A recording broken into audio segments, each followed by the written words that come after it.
Welcome back to the channel. I've got a Blu-ray update for you guys. About 10 titles I wanted to cover today. First up, we're going to go through, let's see. Let me get organized here. We've got the Camille Keaton. I finally picked this up, the Camille Keaton in Italy box set from Vinegar Syndrome. Really nice box set with 3 solid films. You've got Sex of the Witch, Tragic Ceremony, and then Madeline, a story of terror.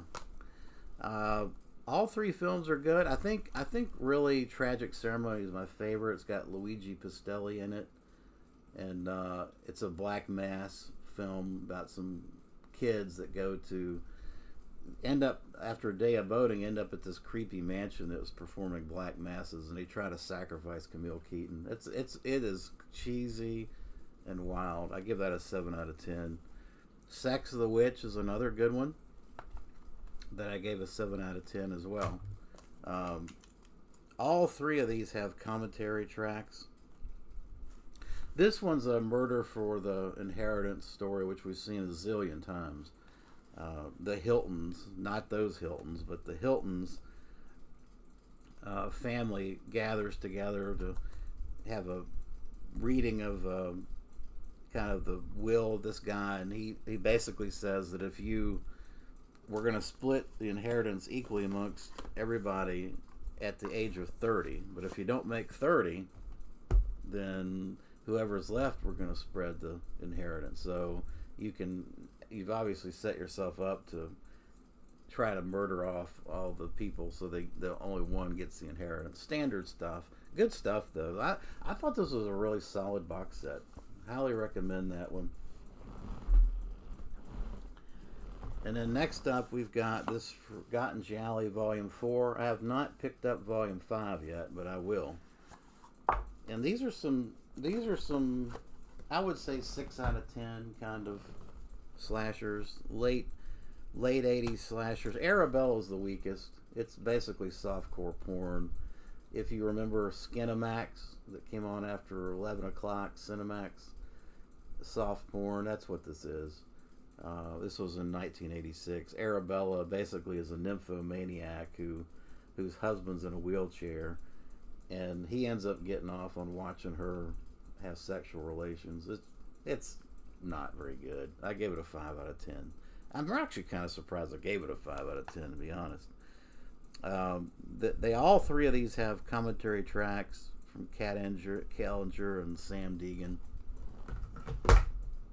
Sisters of Ursula is very sleazy. Very sleazy. You got 2 sisters that they're looking for their mother, and they end up embroiled in this. They end up going to this resort that has just all kinds of sexual deviant stuff going on. And the killer, there's a killer that's using this phallic shaped piece of wood to kill off his victims. Definitely one that focuses on the kills or the sex versus the kills. I gave it a 6 out of 10.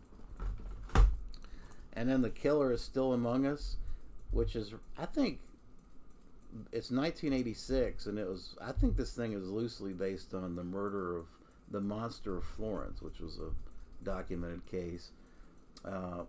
Christina Morelli plays this, that's her name in the movie, but she plays actually, what is her? Mariangelo D'Abraccio plays Christina, and she's a medical student that gets fascinated with these serial killings. The last 30 minutes is really good, and you got a great kill a la Maniac, Joe Spinell in this at the end. But otherwise, pretty standard stuff. 6 out of 10. So yeah, that's going to do it for the Forgotten Gialli box set. Alright, so let's go to the individual releases here. First up was really kind of a disappointment. This is Dance Macabre from '92. Graydon Clark, who did, I love Without Warning, and I like Uninvited. He did Joysticks and Wacko, but this thing, I don't know if it's the script or what. But Robert Englund plays this guy that works at a Russian dance academy, and it's kind of set up like Suspiria, but essentially the dancers are getting killed off. They're trying to figure out who's doing it. It was tedious. Really, most of the kills are off screen. I thought it was dull. I gave it a 4 out of 10. I was not impressed with it. It's definitely a pass for me. I mean, I don't think I'll ever go back to this one. This has an interview with the Robert Englund and a commentary with the director, which I didn't garner anything of interest from his commentary, which tells you a lot about the film. Next up is a classic, man. Ilya Murmet's, or The Sword and the Dragon. This is a Russian film released by Vinegar Syndrome. It's a fantasy film from the 60s. I freaking love this thing. I gave it a 9 out of 10. Actually, it's 1956. Directed by Alexander Pushka. Fantasy epic about a weak man who inherits this magic sword, and by using the magic sword, he becomes the savior of Kiev from the Tartars. Excellent stuff. Beautiful, beautiful film. Highly recommend this release. This is a new 4K scan. It looked fantastic. There's a great commentary track on here. Yeah, man, this is a must purchase. Ilya Murmet's. Next up is a Kino release. I haven't bought Kino in a while, but I usually wait for their sale where you can pick it up for $10. Knives of the Avenger, starring Cameron Mitchell. And this is a Mario Bava flick I'd never seen. Sword and sandal kind of flick. Cameron Mitchell's this mysterious knife-throwing Viking warrior, and he protects this young peasant woman, their son, from of course, an evil regent. I enjoyed it. I gave it a 6 out of 10. It was nothing special. It's a little dull for an action-adventure film. Apparently, this film had a very troubled production, which I think affected the overall final product. But it's not bad. And there's an audio commentary track by Bava fanatic Tim Lucas. Still recommend it. This has alternate artwork, which is pretty nice. Yeah, I'd still recommend it. You can pick it up for pretty cheap. Next up is a Vincennes title, Shallow Grave, directed by Richard Stiles. And I love this film. This is about a cop that gets caught by these girls killing his girlfriend or his mistress. And he once he sees that he's been found out, then he's going after the girls to try and stop them from spilling the beans about him. Good stuff, man. Tense. Actually, it's a very low budget independent film, but well done. It's a bit slow at times, but I was impressed. And the last 45 minutes is good stuff.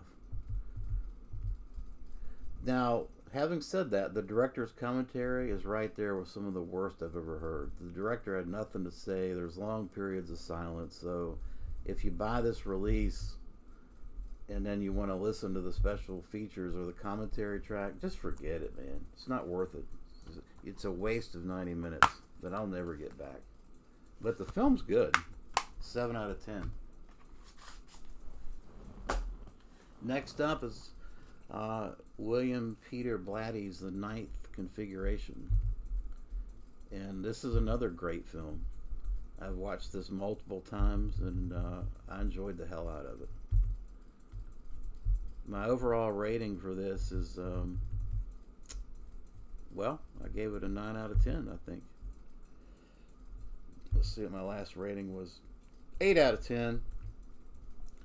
Basically, you have a military psych hospital. And it's just a setting for a study of the human condition, mental illness. Really interesting film. Complete departure from, what we would expect, given that he wrote The Exorcist. Stacy Keach is fantastic in this. You've got Joe Spinell in this film. Tom Atkins is in this. It's crazy stuff, but it's interesting, and I think the final wrap up is both fascinating and sad. You know, it's a 2K scan of the negative. It's got audio commentary with the writer and director William Peter Blatty, interviews with William Peter Blatty. So a lot of special features on this. This is a Scream Factory release, and one that I recommend. I think, if I'm not mistaken, this is sold out now. Next up is a Vincennes release, Killer's Delight, which this is not. This is a film that cover looked great, and actually, well, I kind of like that alternate artwork there. But the film sucked, man. A detective tracks a serial killer through San Francisco. It's a rapist serial killer. It's sleazy, but it's made for TV. It's very tame in that respect. It's got a made for TV kind of tameness to it. Definitely inspired from, I think, from the real life Toolbox Killers or the Hillside Stranglers. Unfortunately for me, though, much of the tension in this film was diluted by some pretty dull police procedural stuff. The director commentary is equally uninteresting. I gave it a 5 out of 10. It's not horrible, but it's not one that I'm going to go back to. I've got a problem with my. I'm going to have to. Oh, it stopped. I don't know why it's doing that. I need to. Got some interference there. I only got 2 more titles, luckily, but this is one I was looking forward to. Resurrection. It's a Vinegar Syndrome release. I was really looking forward to this with Chris. This is a film with Christopher Lambert, directed by Russell McKay, and I was really looking forward to this one. This is another serial killer type film with Christopher Lambert as the cop trying to track him down. It's a 1999 film. Of course, Mulcahy did Razorback as well. But I was a little bit disappointed with this one. It's a decent watch, but after watching it, it's kind of a poor man's Seven. And really probably just kind of a straight ripoff of Seven, to be honest with you. But I enjoyed it for what it was. Actually, guys, I'm going to stop right here because I'm having some feedback from... I'm not sure what's going on with this feedback, but I want to stop before it gets any worse. But yeah, if you've seen any of those films, leave some comments below. Appreciate you watching.